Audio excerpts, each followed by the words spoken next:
Science and technology have brought unprecedented advances in cancer care, with improved survival for millions of patients. However, alongside this progress, a growing imbalance has emerged between the biological and the human dimensions of cancer care, what we have called the human crisis in cancer. This crisis is an unintended effect of systems that prioritize disease control over human welfare, technical precision over human connection, and economic value over lived experience. The barriers to cancer care that persist in much of the world and the continued underfunding of psychosocial and palliative care are symptoms of this drift, the gradual uncoupling of cancer care from the everyday realities of patients and their families.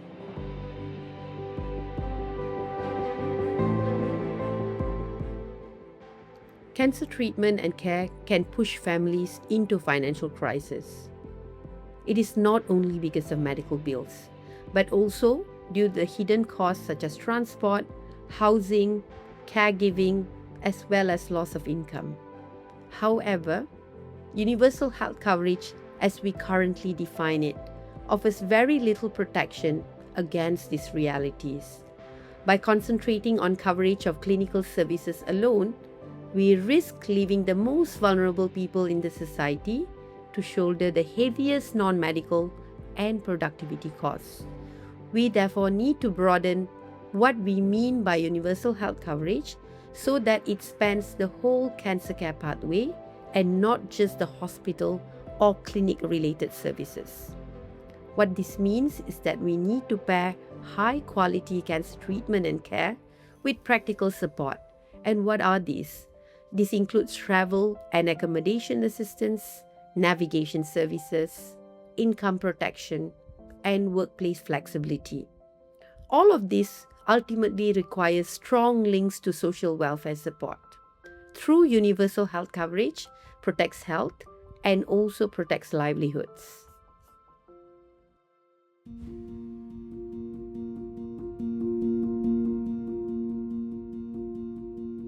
The paradox in contemporary cancer care is that while exceptional advances in biomedicine and technology have allowed us to improve early detection, diagnostics, and treatment, the experience of the cancer diagnosis and treatment has become less personal and less humane. Health system designs have prioritized throughput, specialization, and biomedical metrics over human connection, empathy, compassion, patient dignity, and patient agency. People with cancer frequently describe feeling reduced to numbers, genetic markers, tumor types, and eligibility checklists. Families too often report distress, not only from cancer itself, but from their interactions with healthcare systems that fail to acknowledge their needs and values. In this commission, we make a call to restore the centrality of the patient experience in cancer care, where compassion is embedded into cancer care service delivery.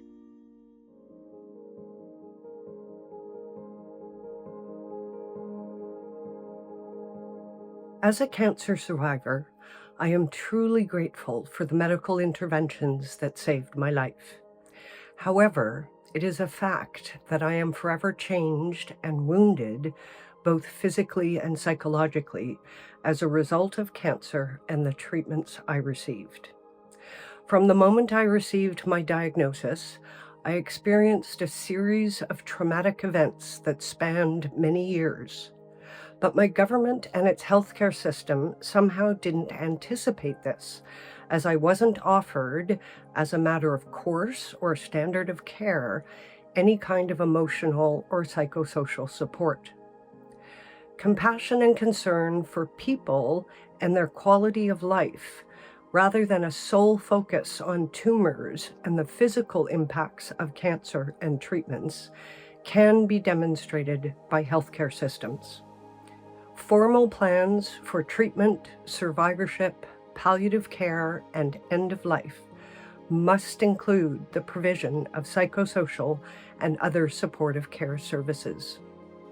Those who make decisions about healthcare and medical training need to understand how essential these services are to those diagnosed with cancer, their caregivers, and their families. This Lancet Commission's report ought to be required reading for all medical students, healthcare professionals, and those who make decisions about healthcare systems. Resolving the human crisis in cancer care requires a shift in how cancer care is imagined, delivered, and governed, shifting the paradigm so that humanity, empathy, and equity are placed at the center. This could then drive steps towards solutions that could include incentivizing and embedding in policy and clinical guidelines what counts as quality in cancer care, developing payment and financing models that reward humanistic cancer care, integrating palliative and psychosocial care as core services, reforming medical education to ensure that providers develop and maintain compassionate and human-centered competencies, empowering stakeholders as agents of change in the transition to more human-centered cancer care. Creating a future in which the science of oncology is matched by the ethics of care is an ambitious but achievable goal. We invite leaders and stakeholders, policymakers and educators, and patients, families, and communities to join us on this path.